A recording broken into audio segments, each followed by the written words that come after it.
So, you are a schema therapy supervisor, CBT supervisor. Correct. And you worked for 20 years with people with anxiety disorders in Maastricht, in the university clinic, yes?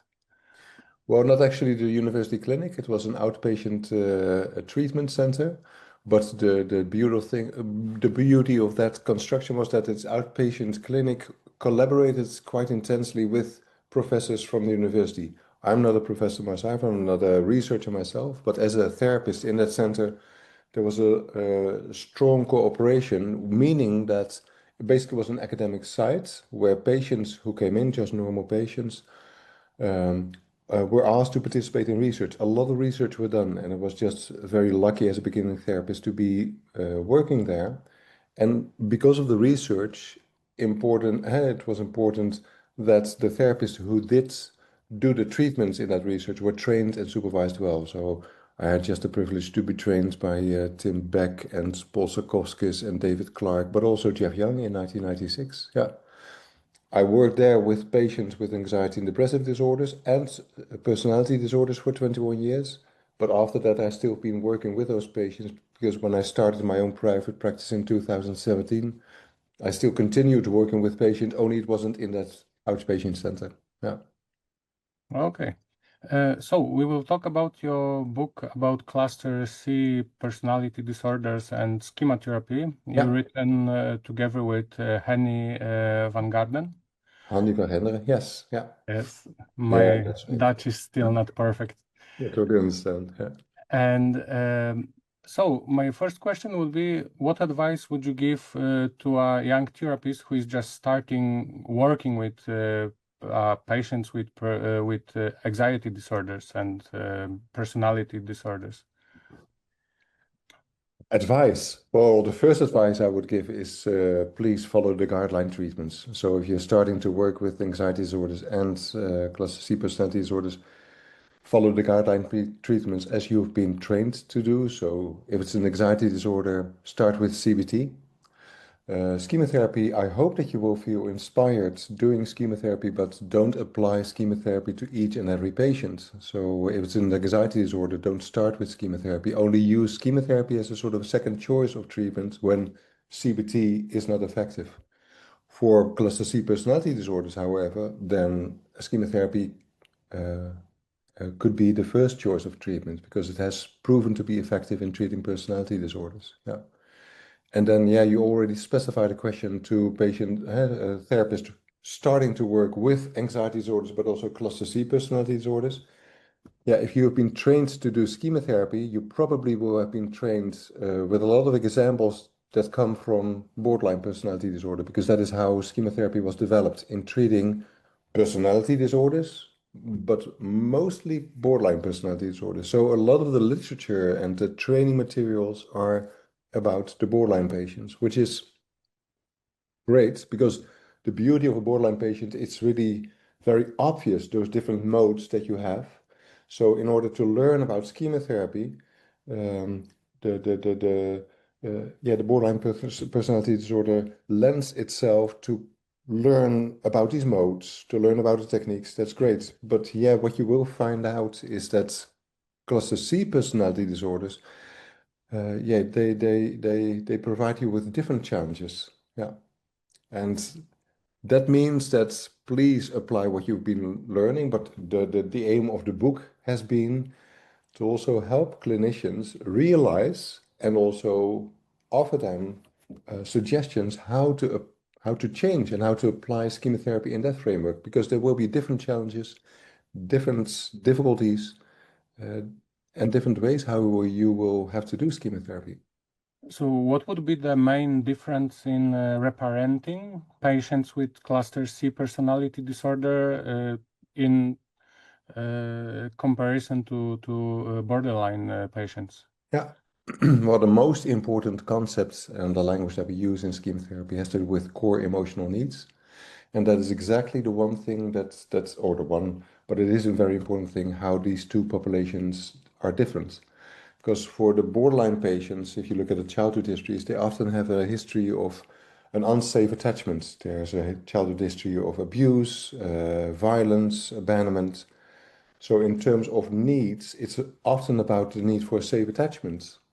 And if you then look at limited reparenting, the whole idea behind limited reparenting is that we need to be the role models of the healthy attachment figures that they should have been having in the past as a way to repair, as a way to heal those wounds that have been inflicted. So as in terms of limited reparenting, as a schematherapist for my borderline patient, I need to provide warm and safe attachment because that is the corrective emotional experience that they require. If you then focus on the cluster C personality disorders, often you will see different childhood histories and also different core emotional needs that are relevant.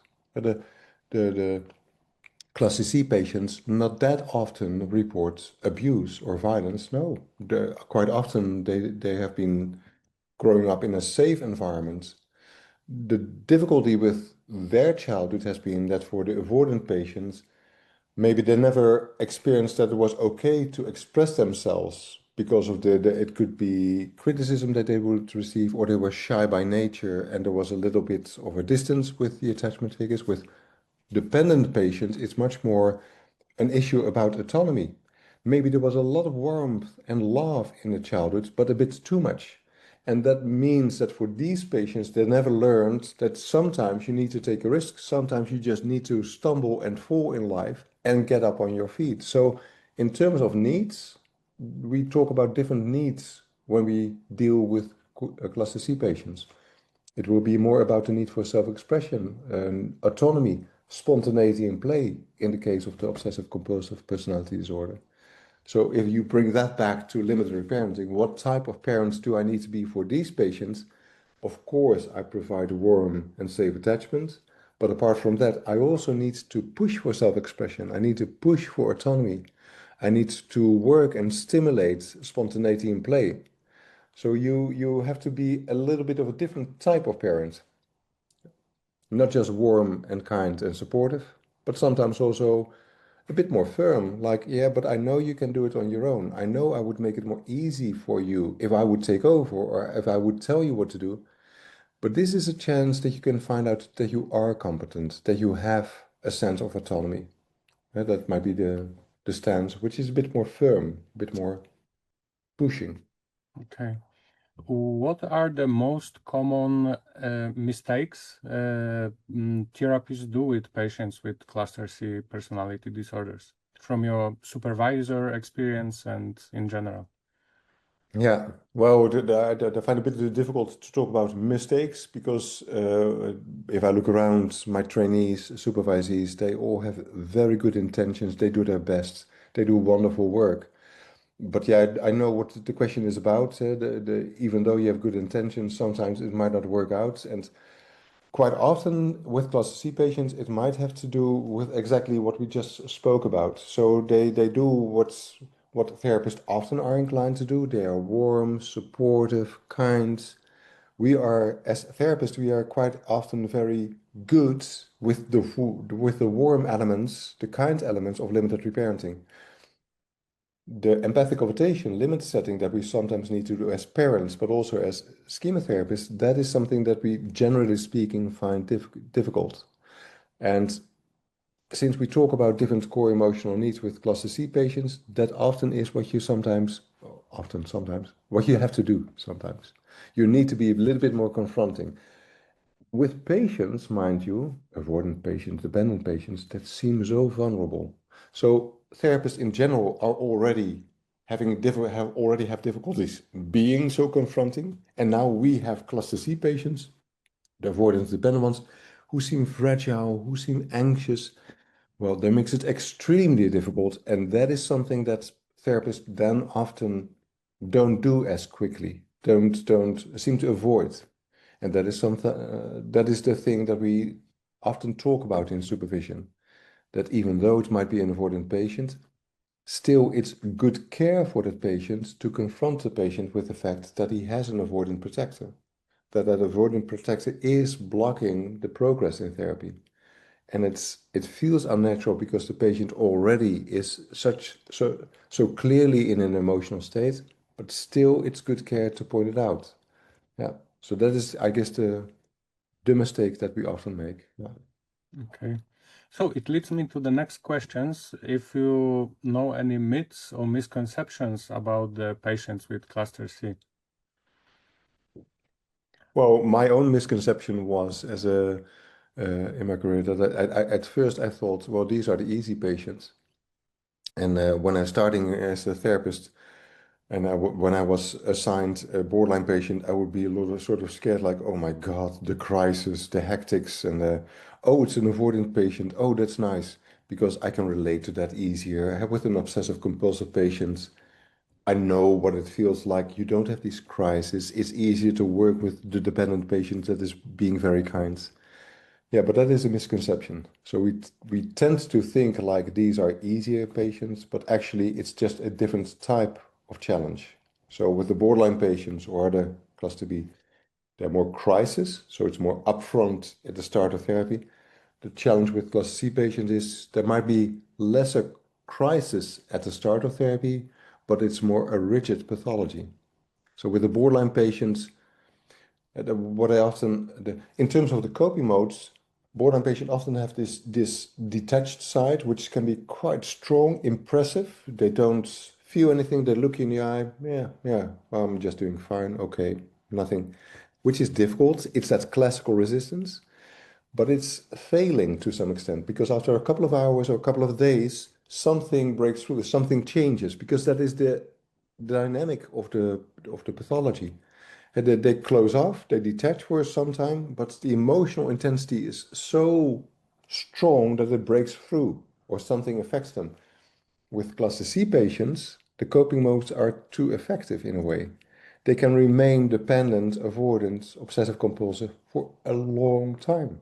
The difficulty with the coping modes is that they're too effective, and it's one of the aims of chemotherapy, one of our goals, to change that. That will be the biggest challenge, and that is a misconception. So the misconception is, they are kinder, less a crisis, so it's easier.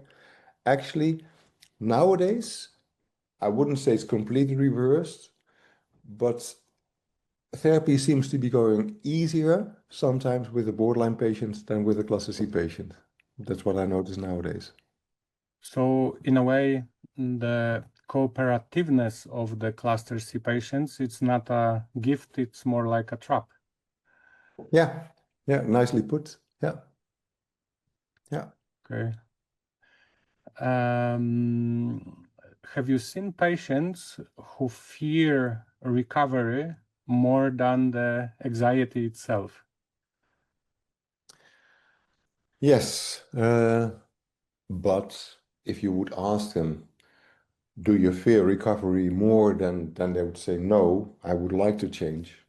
But I guess that it is about, your question is about, do you see patients that sometimes get stuck into those old patterns, even though they have a chance to change? And that is exactly what you sometimes see. And that's something to keep in mind, that even though the patient with the cluster C personality disorder comes to you for help, there's a sort of a shadow agenda that they would like to restore the balance as they know it. The avoidant patient on an emotional level feels more comfortable when he doesn't need to be confronted with other people. So yes, he comes for help, but in the process of change, there's the constant tendency to slip back into the avoidance. And with some patients, I noticed that at the end of the day, they did not make that step to change, which is not always a bad thing, by the way, because so the patient that I have in mind said, well, yeah, but I don't want to do that, or I don't see the use, I don't know the exact words, but she was resisting to making a behavioral change in the final phase of therapy.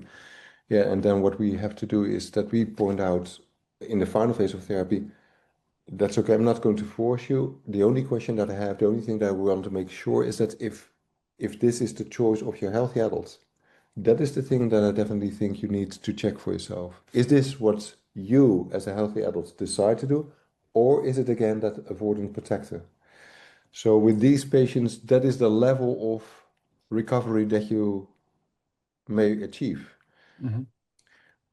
Yeah, and that feels frustrating because you would, I don't know about all the people listening or watching, but I definitely would like the patients to change and have a full life. But keep in mind, yeah, patients have a biological setup. Not every patient will be able to live according to that image that I have. And yeah, and in general, people make their own choices. If I look now at my son who's 20, I also would like him to, and then I have a couple of wishes, and he does it differently. It's his life. You need to accept that it's his life and he will not do it according to what you think, but that's okay too. So to let go, even though the patient might still make choices that you feel are part of the old patterns, it's not a completely bad thing. There's more insights. The patient has an awareness of the patterns, and if he then decides this is what I want, okay, yeah, Sometimes even it seems they do the biggest improvements after finishing therapy. yeah, sorry, yeah, yeah, yeah, and that touches on one other thing that is typical and also different if you compare schematherapy for class C patients compared to borderline patients. The time-limited approach. What we know about the effectiveness comes from research, and the first research that was done on cluster C patients was in a time frame where the political system in the Netherlands uh, decided that you were only allowed to have 50 sessions of psychotherapy, which was weird because it was right in the time frame where the study on borderline patients was published, and that proved that a long-term therapy of 3 to 4 years was not only effective in terms of improvement, but also effective in terms of costs. Society gains money if you provide them with that long therapy. So the frustration was huge, but politicians are not always the wisest people. So it was just a reality that we needed to work with. And I also was one of the therapists in that study that was frustrated, almost begging for more therapy, but we were not allowed. It was part of the research trial that stated 50 sessions according to the political climate. And it turned out to be effective. That was a good lesson to learn. So even though it doesn't feel nice, still it can be effective. And that made us, yeah, that made us think afterwards, why is that? Maybe because the time limit is one final push for change. And with those rigid coping modes, you need anything that might be working, including that push of the time limit. If you, what patients want and what therapists sometimes want is to prolong because it feels better. But in terms of change, the question is if that is really helpful in terms of change. Apparently, in that very last moments of therapy, yeah, patients did make that change, maybe because of the time limit. So that's why, and there's more evidence after that first study, that's why we also teach and supervise, stating make a therapy plan, make sure that you have a plan where you can say to the patient, well, the therapy that we're starting now will last 50 sessions. You could choose for 60, 70, 84, I don't care. But make a plan where you say, this will be a plan, and try to commit yourself to that plan. Because the realization is the pressure of time might be helpful. It doesn't feel nice, but it's, yeah. Sometimes even patients ask us like, I'm fine, but I would like to meet you once a month. And you Yeah, are becoming the coping strategy of the patient yourself. exactly. Yeah, yeah, yeah. Yeah, as you Uh, were saying that, I'm thinking about an actual patient that I have right now that's asking for that, and I know how tempting that is, how difficult it is, and I realize that I already was a bit too accepting in my email, and but it's good that I have a peer supervision meeting on Monday because I need my support systems to stick with the plan, at least to check whether I need to stick to the plan. Because again, it doesn't feel nice. The tendency that we have, me included, is to say, of course we can prolong. Of course, I'm willing to help you. Yeah. okay. Um, what would happen if we would work with patients with cluster C personality disorder only with cognitive behavioral methods without using experiential work, without using schema therapy? Yeah. Well, it's not for me to predict the future, but I guess it's safe to say that it would be less effective because that is what research already stated. The whole reason why schema therapy was developed was out of a necessity. Other approaches were not so effective in treating personality disorders. I don't know exact research in the 90s on cluster C, but in general, CBT, for example, was not effective, was very effective for all kinds of syndrome disorders, but not for personality disorders. Yeah, so it would be less effective. And there's also another rationale that would support that statement. There's a study published last year, Van der End, it's a Dutch researcher. Impressive because what he did was there was a group of patients with a PTSD disorder, but also comorbid cluster C personality disorder. And is it relevant? Well, in a way it is. What he did is he made two conditions. One group of those patients received imagery scripting, an emotion-focused technique that we know in schema therapy. It's not from schema therapy, but we know it. The other group received also those 18 sessions of imagery scripting plus 40 hours of group schema therapy. The idea was because they have a cluster C personality disorder, the group schema therapy might make it even more effective. Apart from the treatment of PTSD, you will have an extra effect. Turns out that if you look at the measures for PTSD, there was no difference. So in that sense, imagery scripting was equally effective as imagery scripting plus 40 sessions of group schema therapy. But then you might think, yeah, but that was just on the measures of PTSD. On the measures of personality disorder, there was also no difference. So there was an improvement, but there was no difference between the groups, which makes you wonder, doesn't it? I mean, 40 sessions of group schema therapy doesn't seem to have an additional value in terms of effectiveness. Apparently, imagery scripting that is part of both conditions might be so effective that that might be part of the explanation. So your question was, what would happen if? My answer was, what would be less effective? Because it was less effective in earlier research, but also this research shows in another way that emotion-focused techniques might actually be part of the effectiveness. Yeah. Okay.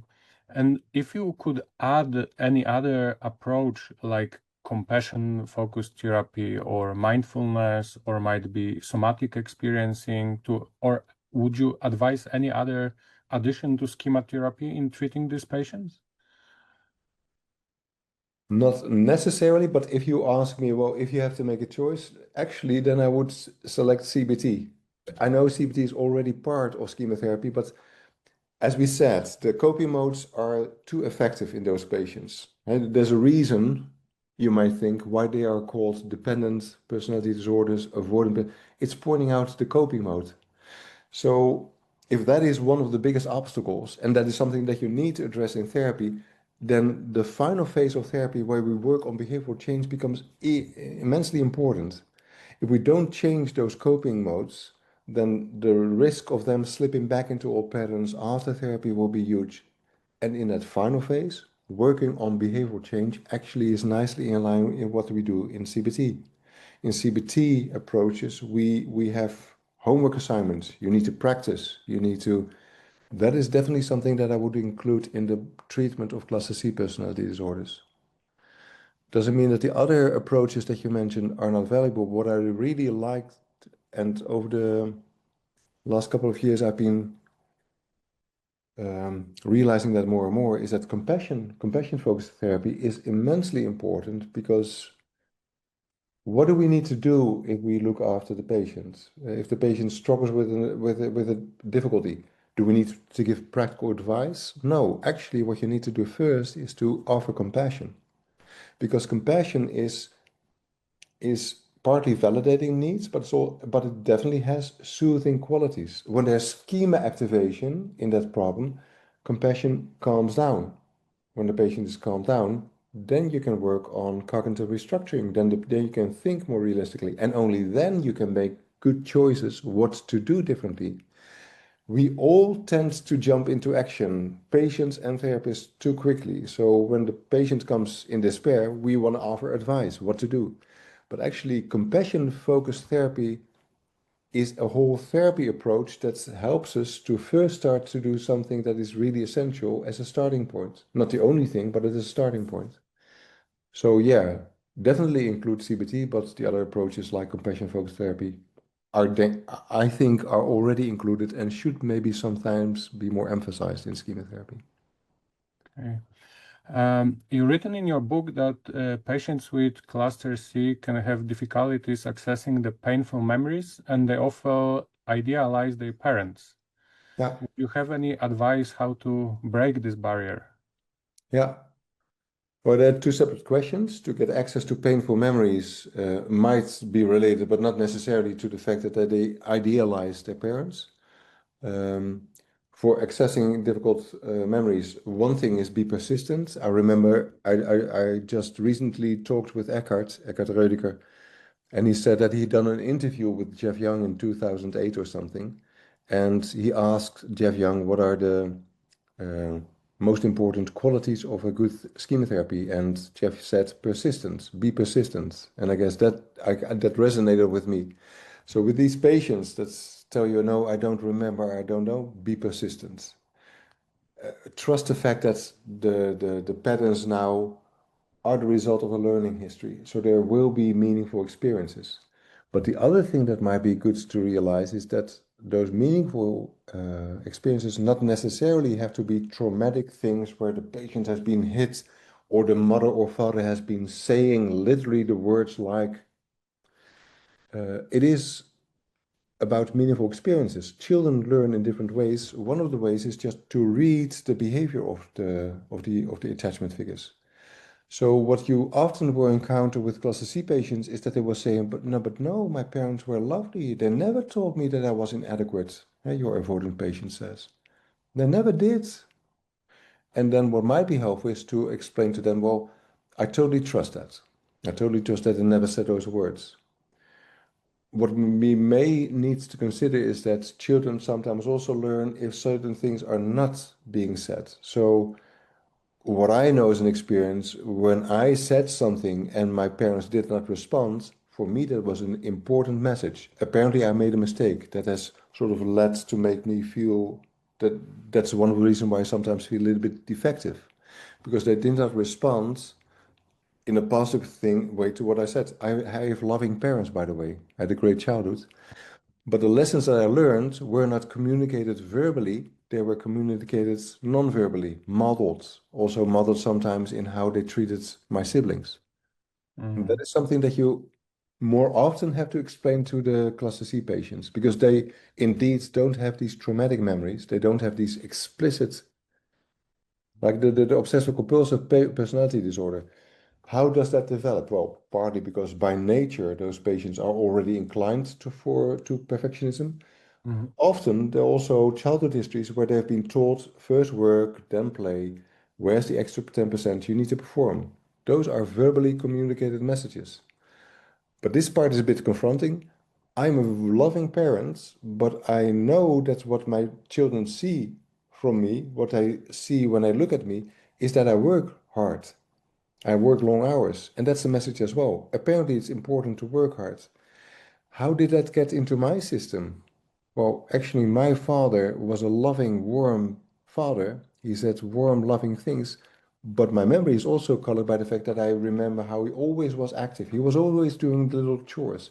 So I also learned by just looking at him. And that's something that you need to explain to patients with cluster C personality disorders more. Yeah, I do agree, and I think modeling is underestimated in psychotherapy in general, because we believe the schemas are built on the unfulfilled emotional needs, but we very rare mention modeling in parents. Yeah, well, and that's not a contradiction. In terms like that's exactly how it could be. Needs are what we believe. That's the theory. But the way that those needs are not met, that could be in many different ways. And CBT teaches us some of those ways. Learning histories could be different. Vicarious learning, modeling, all these different learning processes that we know from CBT, they still apply within our schema therapy model. So would you recommend any particular changes or modifications in, for example, imagery rescripting with those group of patients?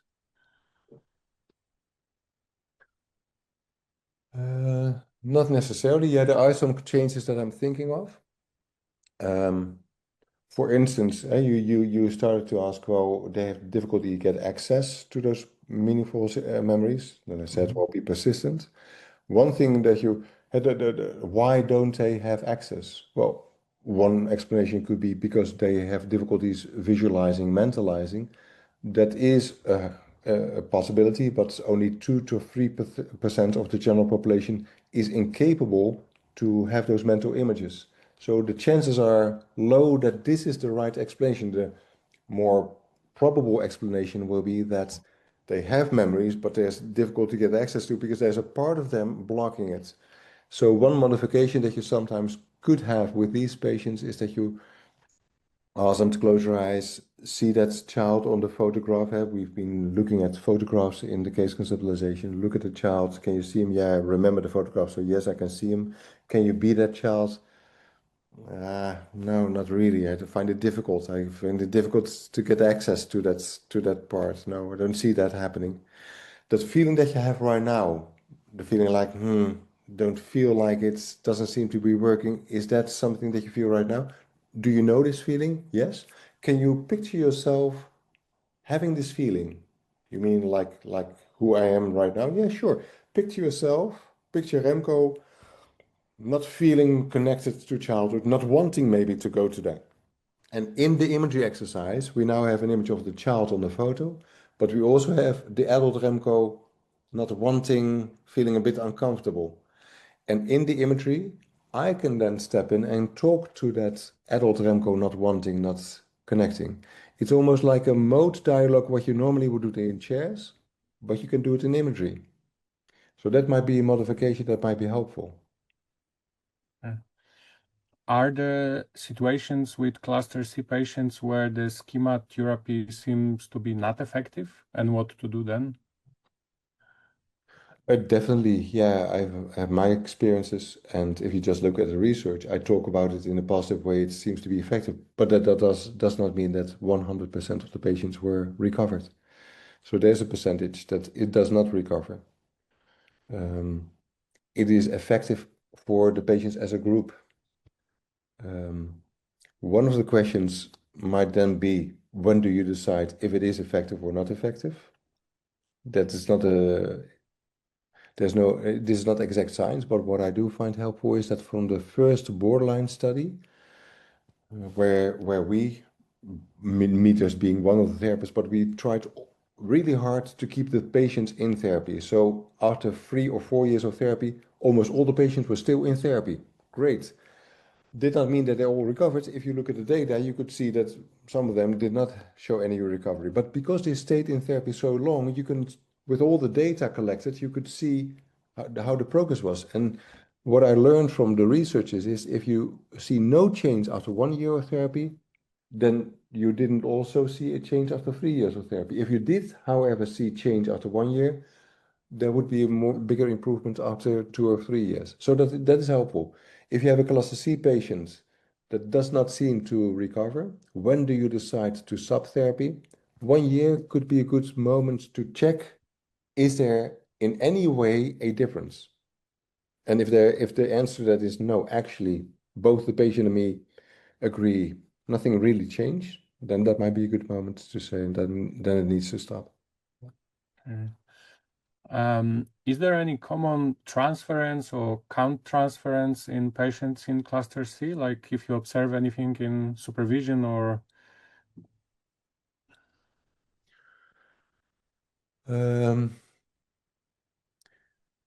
Yeah, the typical things that you encounter is that the avoidant patients projects the experience criticism on us. So the transference that you will encounter is that maybe through the counter-transference, and we start to feel bad because we feel like we're hurting the patient, but it is also because the patient perceives us as being critical, skeptical. That is the typical transference that they might have. That transference, counter-transference, is something that you often talk about in supervision. Because of that interaction, therapists then tend to become more gentle and avoid it themselves. So as we started to talk about the pitfalls, this is typically something that might happen. The patient perceives us as being critical. You start to respond to that, and you also start to sort of become more gentle with them, and everything becomes soft as a way to help. But at the end of the day, it is a process where you end up avoiding together with the patient, and that does not really help. What they want is not what they need. They need to change and to be confronted. So that's something that you work on. Yeah. What about dependent patients? Yeah, dependent patients, that really depends, by the way, on the schemas of the therapist. But if you look at the typical schemas of the therapists, the therapist research shows self-sacrifice and unrelenting standards, then accompanied sometimes with failure and or emotional deprivation. Those are the most typical ones. In terms of those schemas, for the general schemas, with a dependent patient, their way of surviving is to comply to what other people want, out of fear, maybe, but that's what they do. That's very reassuring for our failure schema, and it really is, it's nice to collaborate. Yeah, but then it depends a bit on the schemas in that particular patient, if that is a pitfall that could go on and on and on. The transference is that though you are competent, I'm not competent. And yes, that's a nice complementary system. That is also a nice feeling for us. It depends a bit how on the schemas active in the therapist, how long that will remain a good thing. Some therapists find that annoying. It feels like that clinging behavior, that constant dependency, that they don't tolerate it that much. So that might be then a sign that something is active. But the typical transference then is from the patient to the therapist. You are competent and I'm not. And as a therapist, I tend to think, because of my schemas of unrelenting standards, to think like I am competent and you might make a mistake. That's a very nice match at first, and it might feel good for quite some time. Yeah.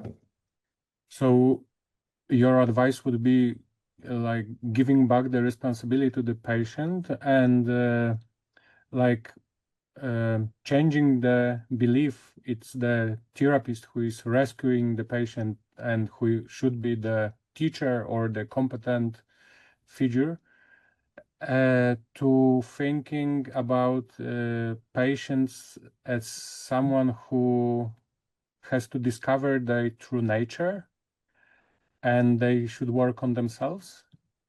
Yeah, because essentially what you say is, for these patients, the aim of therapy will have to be they need to develop a sense of competence and autonomy themselves. And you say it in different words, but that's actually the message that you give. The big question then is how to do that. Well, the time-limited approach, a therapy plan based on a good case conceptualization, that might be really helpful, because it starts with an awareness. Also for us, we need to become aware of those modes that the patient has. If we have no awareness, we might slip into those interactions without any awareness. So the case conceptualization might be helpful. So, because that could be a good starting point for us as therapists to realize, oh, with this patient, I need to keep an eye out. He seems very kind, but what he also does in these moments, from his compliant surrender, he says, you take the lead. That might feel nice, and I definitely have to take the lead, but that's also a warning signal. My awareness, based on the case conceptualization, might be helpful. Also, the fact that there's a therapy plan with a time limit might also be helpful, because if it is a complementary system where there's this nice match, that could go on for a long time. But if you have a plan that states, well, we have 50 sessions, then after 20 sessions, the one piece of advice, number your sessions when you make notes with the patients. So when you see yourself writing down session 28, that might be a good reminder, like, oh shit, then I'm halfway. And that's a good reminder, because then you need to think, yeah, but if I'm halfway, then the patient should already be in the teenage years, so to say, and then it doesn't work if I just constantly take the lead. And after the teenage years come young adulthood, where the patients, like children, need to do it more independent because they will leave the house. Yeah. You have to change the way that you address the patients in that sense, the parenting style. So could you give us example how to support autonomy in patient, or how to train yourself in supporting autonomy in patients? Yeah, well, I don't want to sort of constantly focus on, but the therapy plan is a good thing because it will be a constant reminder and a push. So to structure the therapy in terms like there's after the phase of the case conceptualization, there's an initial phase, middle phase, and end phase. And I know because I made that plan how long that phase is, that will be a good reminder. But your question is, how can you train yourself to do that? Don't make this a too high demand. Even though with a dependent patient, it might be all about autonomy, you can't demand from a very young child that he becomes independent of you at the age of 4.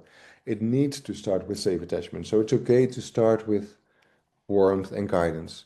But with that therapy plan in mind, halfway through therapy, and probably sooner, but let's say halfway through therapy, you want to stimulate autonomy. And practical ways how you could do that is simple things like open questions. Open questions provide for space for the patient to fit in. Another very practical piece of advice, silences, pauses in the conversation. We tend to sort of want to fill them and support them, but if the patient sits there like, I don't know, that is a huge trigger for us to step into that open field, but just let it be. That's okay. Just take your time and then you wait.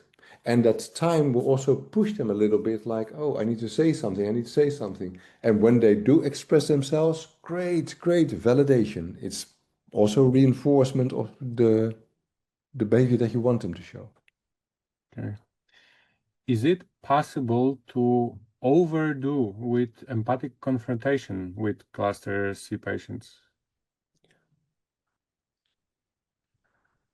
I never thought about the question. At this moment, I'm inclined to think no, but that comes from the realization that in empathic confrontation, we work with two elements, empathy and confrontation.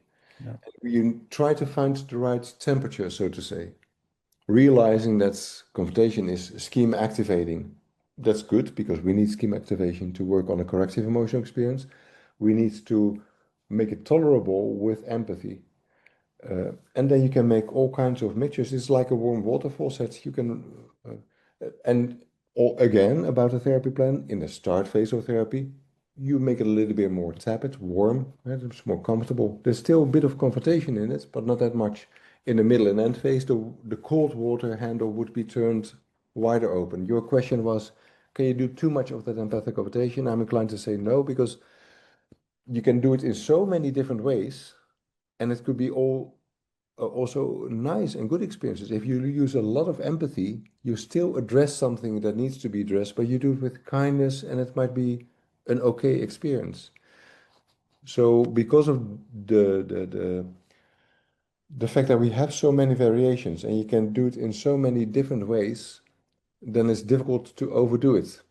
I guess it's not that big a risk for therapists that they overdo empathic confrontation with their cluster C patients. Probably they will underdo it. They will be, they will avoid it in a way. Yeah. I think a big issue in therapy of those patients is dropouts, or our fear of dropouts. Yeah. So how to prevent dropouts with cluster C patients, and how to make yourself more aware or more sure nothing would happen. Yeah. Well, I guess just the theme itself would trigger many therapists because of that fear, because of the concern, to avoid dropout by providing more care, holding, and warmth. But as we said, that's also a bit of a pitfall. So again, how to prevent the dropout, the good case conceptualization, a good therapy relationship, that all seems to be protective. Right? In the first borderline study, one of the big differences was the effectiveness, but another big difference was also how patients and therapists perceived the therapy relationship. And those two elements seem to be combined.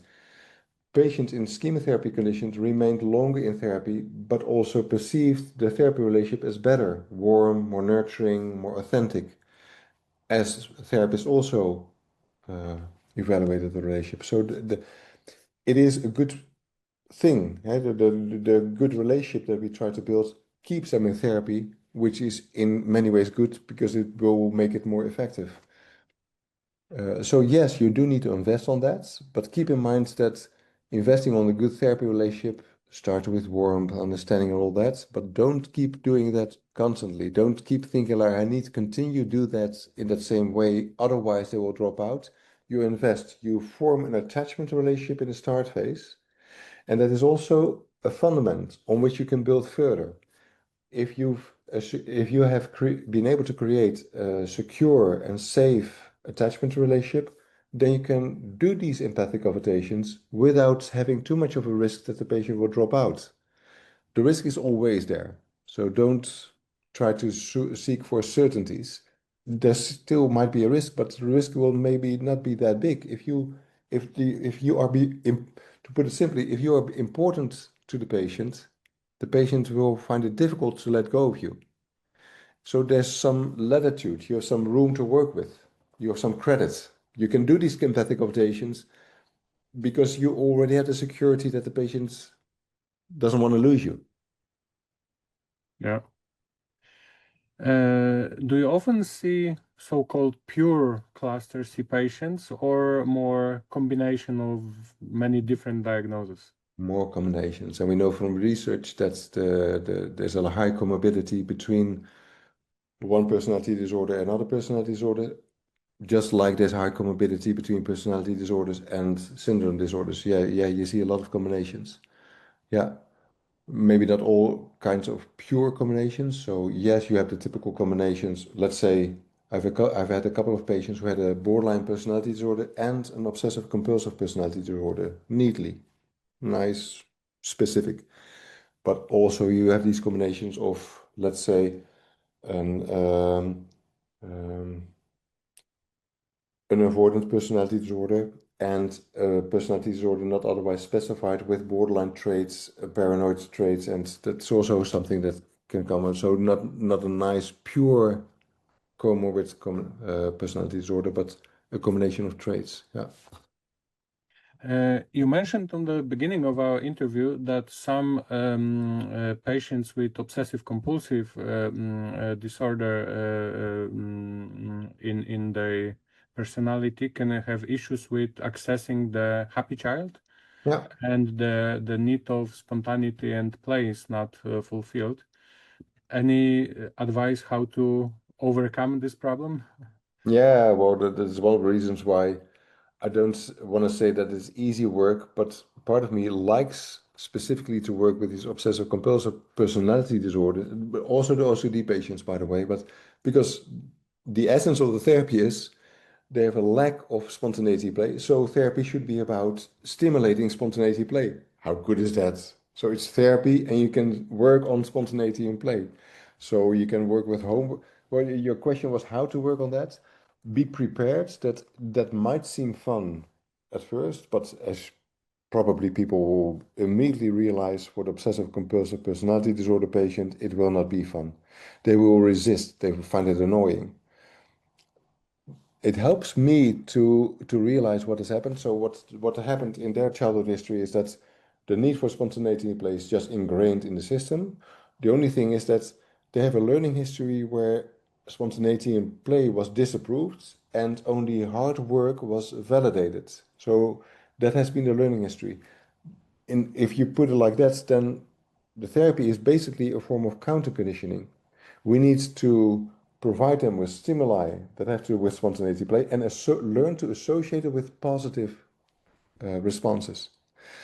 But it's a process. It helps me because then I realize, oh, it's a training, and with every training, it doesn't feel nice. It will start to be annoying, and if you see it that way, you will be prepared for all the resistance that you will encounter.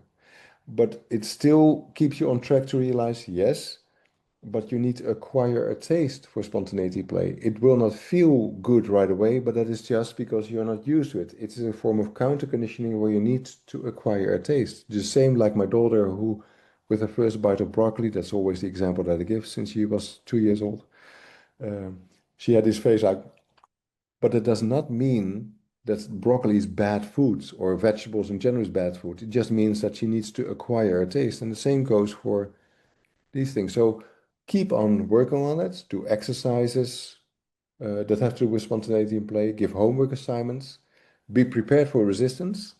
Like one of my patients, I gave her a homework assignment like next week you need to watch the movie Frozen.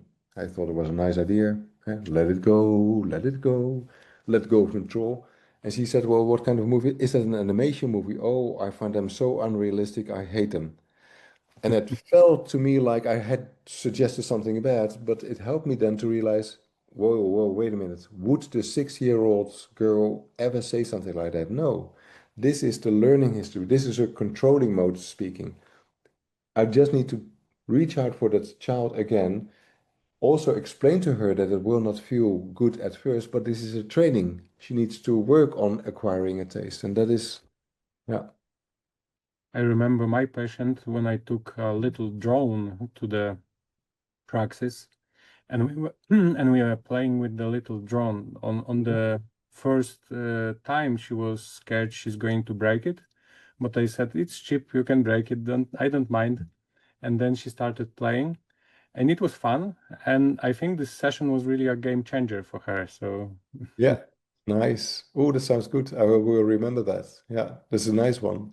Because the playful needs concentration, which the obsessive compulsive patients helps to not be slipping back into evaluative thinking, like, what am I doing? No, you need to stay concentrated. Where's the thing flying? Yeah.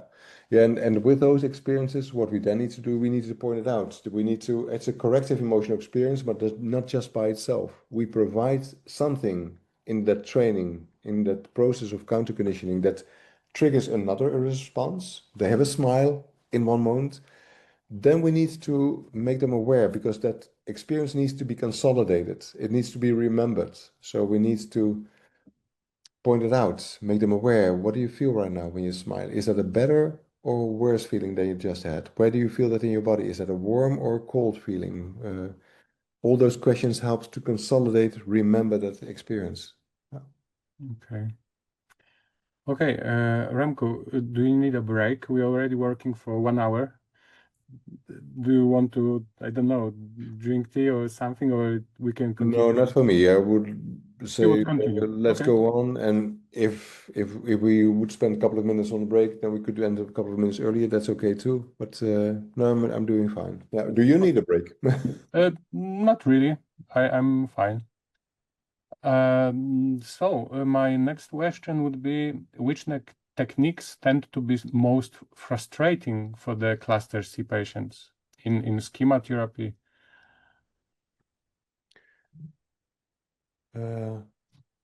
Well, in general, it's a bit of a general answer, but it is definitely true. Techniques that confront them with that uncomfortable feeling that they try to avoid. So the feeling that they need to do something for themselves, which is really awkward for the dependent patients. The needs that they need to do something that is not about efficiency and productivity for the obsessive compulsive patient. And then whatever that triggers will be experienced as bad, but that could be different things.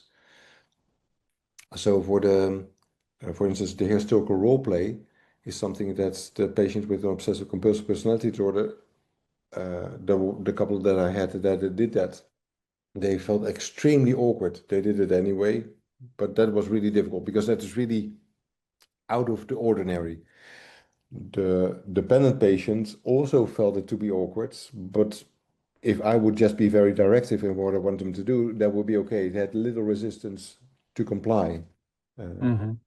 So that it can be different what it will be, but it definitely will be those techniques that will trigger that uncomfortable feeling. Now, the things that definitely do that are the emotion-focused techniques, but also the behavioral techniques. So in the very last phase of therapy, behavioral techniques are definitely something that patients often resist. Yeah. I also wanted to say that this book is a treasure because I see our culture as supporting cluster C disorders like education, social media, pressure to constantly improve yourself, and so on. I think it results in more and more cluster C personality disorders, and also axis 1 anxiety disorders. Yeah. And this is actually a huge group of patients, and it remained in shadows of research and actually books and trainings in therapy. Yeah, nice consideration. I would agree. Yeah, yeah. And in a way, you could say there is some research. For instance, like what we know, if you look at a YSQ, what is considered to be a high score? Well, if the mean score on a schema is 2.5 or higher, that is what we consider to be a high score, because research that has been done showed that the groups of patients and normals were different around that's cutoff of 2.5. You would see with normals they would more be below that, and 2.5 and higher would be more a clear group of patients. But with the scheme of unrelenting standards, it was different. The mean score of 3 and higher was considered to be pathological, which shows in a way that apparently the normals could also have 2.5, 2.8, 2.9 on unrelenting standards. Apparently we live in a society where unrelenting standards are part of what we consider to be normal. Yeah. Mm-hmm. Yeah, and I guess, but it's more like philosophy, but yeah, if we talk a bit about it, or like we do now, what I notice is that on the one hand, what I see is that young people have a lot of options, and it's different from when I grew up. I'm old, so there were more structures. There were more behavioral uh, norms. You should do this. You should do that. And that provided some structure. That wasn't nice. So the bad thing about it was maybe that there was little room for self-expression. You needed to comply to. That is different now. There's so much room for self-expression on socials. So it seems like there's more freedom, but at the same time, there's this constant pressure that you need to be successful. You need to know what you do, you need to be successful. So what I tend to see is that there are a lot of young people nowadays that suffer from that. Without the guidance of norms and standards, they still feel the pressure that they need to be successful, but they need to do it on for themselves. They need to know what they want, and they need to be able to express it without any problem. Yeah, so that makes it a toxic combination, I feel. Yeah. If you could send one message to cluster C patients, what would that be? Well, I would like to be modest in that. So I don't want to be sounding like, I wouldn't want to sound like a minister to them, like what you should do is follow the word of God.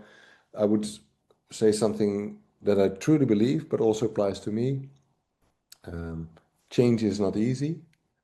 Um, and it's a brave choice to want to change something. And what might be helpful to remember if you have made that choice is that what you want is not always what you need. In other words, what you want probably will be the thing that makes you feel most comfortable, but that is not always what you need. And that also goes for me.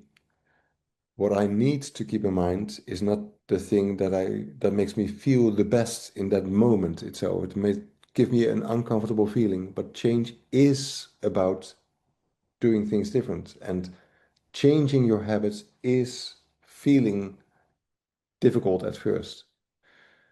Yeah. So that would be my message. Okay. Do you see any risks in, for example, oversimplifying schema therapy in media or in self-help books or anything like that? It's an interesting question. Yes and no. On the one hand, yes, because what I notice is that I guess what I really experienced and what I saw happening in the development of chemotherapy is that the language is part of the effectiveness. It's such a beautiful and simple language. We all agree on core emotional needs. The language about different sides, everybody can follow.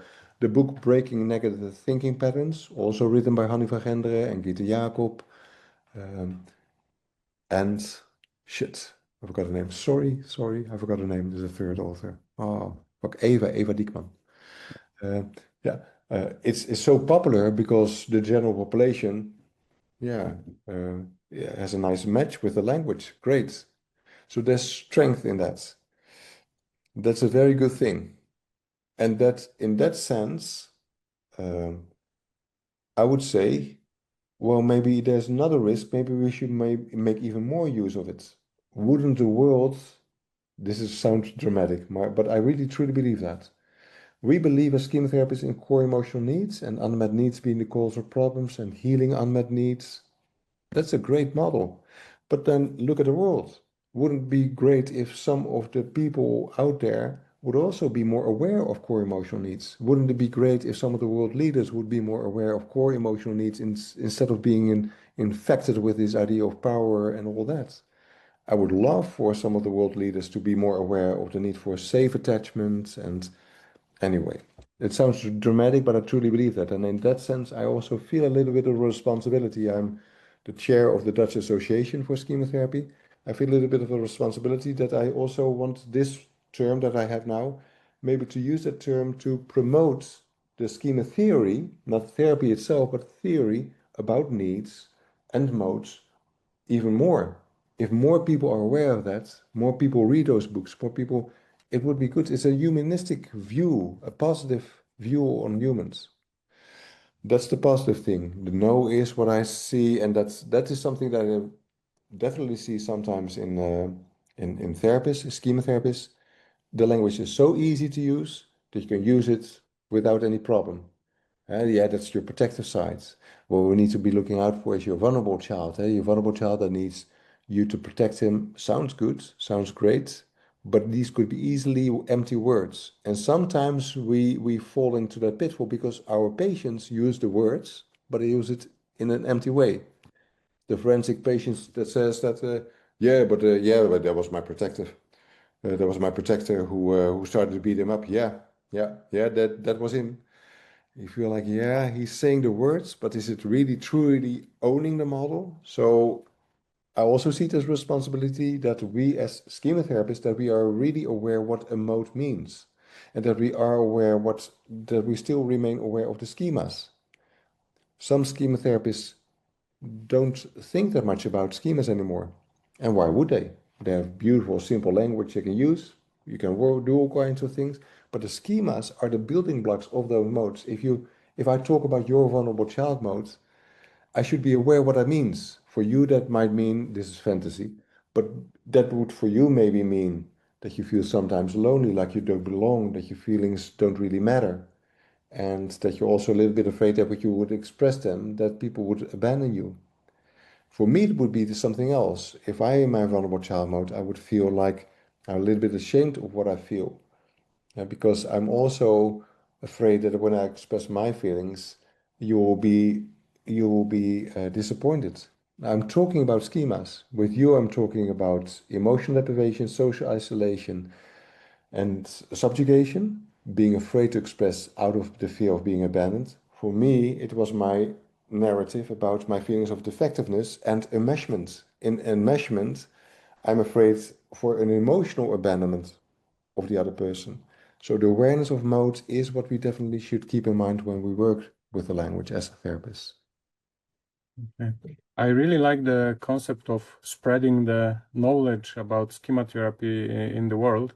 I was even thinking it should be taught at schools. Yeah. On one hand, I would be really pleased if I knew schema therapy when I was a child.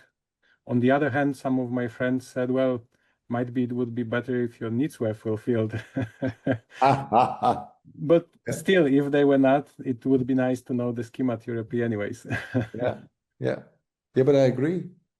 Yeah, like I guess it couldn't hurt. Maybe I'm wrong, but I guess it couldn't hurt if teachers would talk about different needs.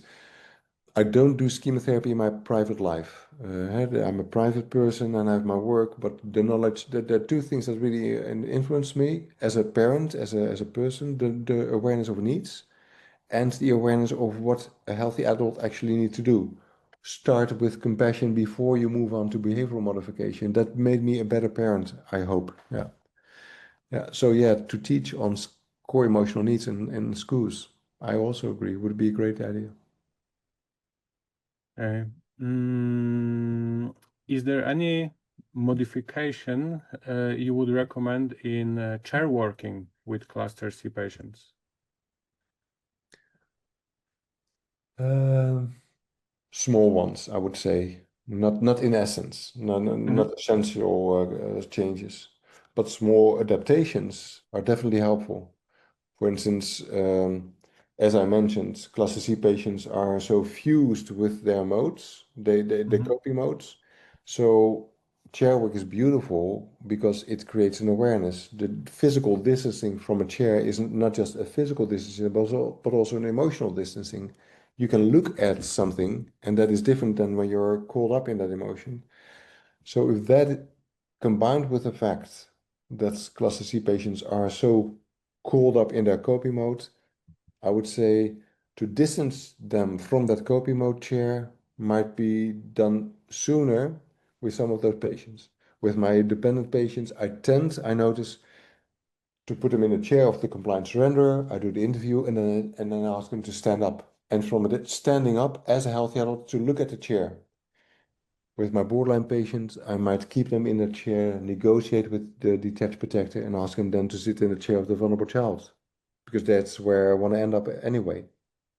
But that awareness from the standing up position is something that I tend to do slightly more with cluster C patients. And the same goes with there's other adaptations, like to charge this chair with emotions is something that I need to do more often with my OCPD patients. I can ask them to sit now on the chair of the vulnerable child. Okay, and they sit there. Yeah. And what do you feel? Well, it's the same. Nothing changed. So I do the steps and I ask them to sit on the chair of the vulnerable child, but they don't connect to that mode. Then I will sit on that chair while they sit for a moment on my therapist chair. And sitting on their chair, I talk about the emotional responses that they might have felt in that moment. And then ask them to sit back on that chair again. So it's almost like a contamination. So these are small adaptations. Yeah. Yeah, it really speaks to me, and I do have similar observations. Like my cluster C patients, they tend to be really in big friendship with their modes. Yeah. Like, comparing to other populations of patients, patients with cluster C, they just like or even love the perfectionistic over-controller, avoidant protector. Yeah. And even if I name it, they agree. They say like, oh yeah, he's my friend. He's my best friend. Yeah. Yeah. I like your phrasing. I like it. I think it's a perfect wording. So when I say, well, the coping modes are too effective, there's a more technical approach, but I guess this is the raw reality. Patients, they don't see it as a problem. They're quite happy. And the borderline patient might also be happy with having a detached protector, but it's more like, yeah, I'm glad that guard is over there. Not being the biggest friend, just happy that they have them. But yeah, indeed, the OCPD patient might say, yeah, but that's good. I don't want to lose him. I think he brought me many things. That's my closest friend almost. Yeah. And also might be one of the biggest problems is, like, as you mentioned, they do have a lot of price for what they do. Like if you are obsessive personality disorder and you work in a corporation environment and you are perfect at work, you do plans exactly the moment they should be done, and you are paid, you are like, well, that's probably not something they would come to the therapy, yeah? But still, it's Yeah. so hard sometimes to explain. It's not something would make them happy. Yeah. Yeah. In general, I guess there's a bit of a more general approach.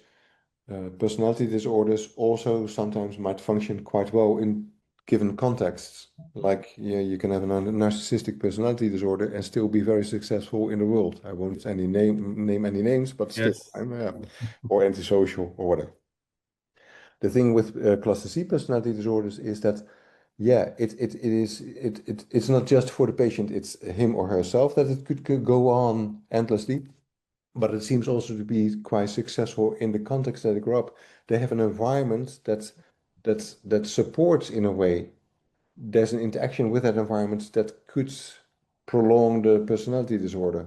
In other words, to make it this more vague, but yeah, you talk about an example of an obsessive compulsive personality disorder in a work environment. Great, good combination, could go on and on.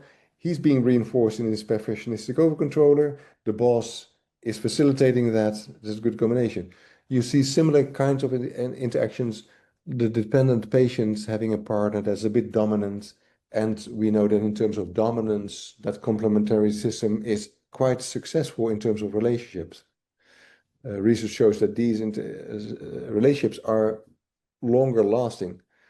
That sounds like a positive thing, but it means that the change that we try to create in therapy will not be welcomed with warmth by the boss or the partner, because basically the patient starts to act more difficult. In borderline patients, that's the opposite.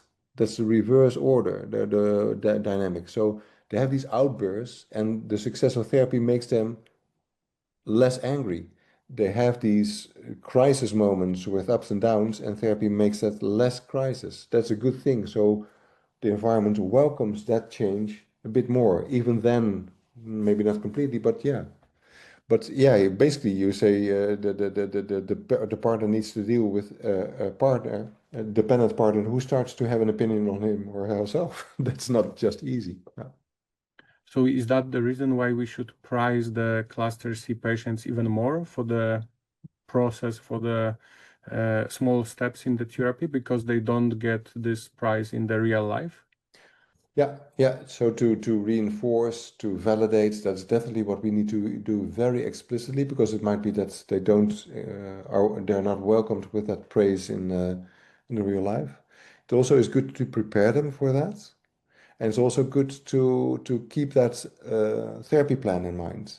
So when you work on change, the fact that we have different phases might also keep the patient within a certain window of tolerance. When we start therapy and we talk about the fact that we would like them to express themselves more, the patient starts to worry. I feel very bad to do that. My partner won't not like that. But we can then reassure, say, but you don't have to do that right away. This is a safe haven. We just touch on this to explore this within the safety of the therapy room. And yes, of course, change will also include to actually change, and it's good to be prepared for the fact that change is not always just a nice thing, but hey, we have time. This is a safe haven. Then you can try it out in small ways, and then you can try it out more in the open, and by then you will be more competent in doing so.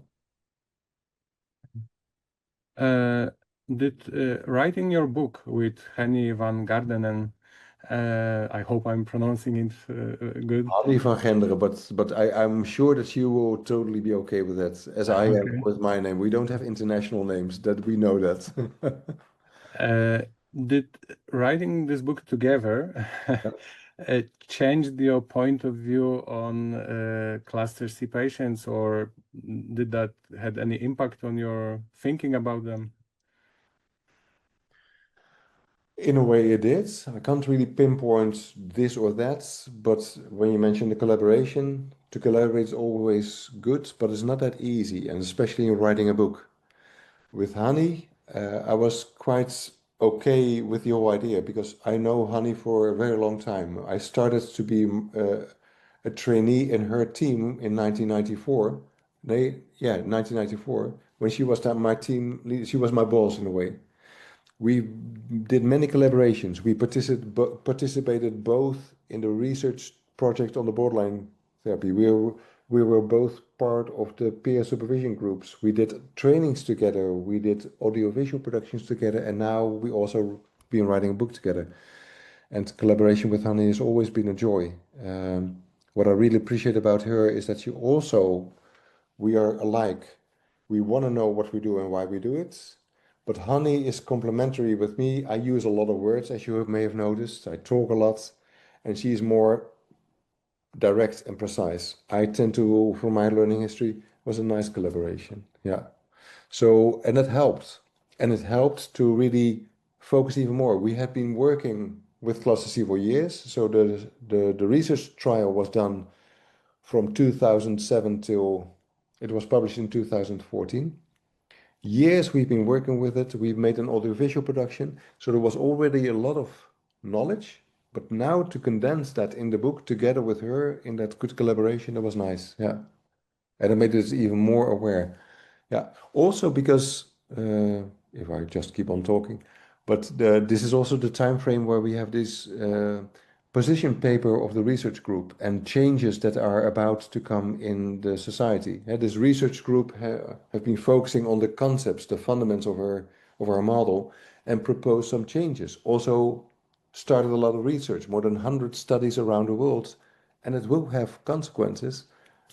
And yeah, the changes that we already are confronted with is different needs or new needs, new schemas, different names for modes, for scoping styles. Modes, the systematic approach. How do we need to understand the mode? We've been working with that concept for a long time, but what actually is the relationship between schemas and coping styles and modes? Those are new understandings that we wanted to include in our book. And so we also have been working really hard to really get into the details of that. And that was also really helpful. That changed in a way my understanding of schema therapy. Yeah. Okay. All right. I would like to thank you for this book, for this interview. Very practical and very interesting. I hope also very helpful for our therapists. And I really recommend all of your books, all of your DVDs and online presentations you've got. So I really enjoyed it, and thank you for today. Yeah. Thank you so very much. Yeah. It was nice to talk, and as you may have noticed, I'm always very happy to talk about schema therapy.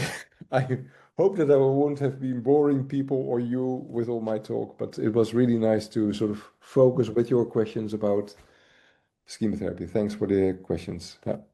Thank you very much. So let me start.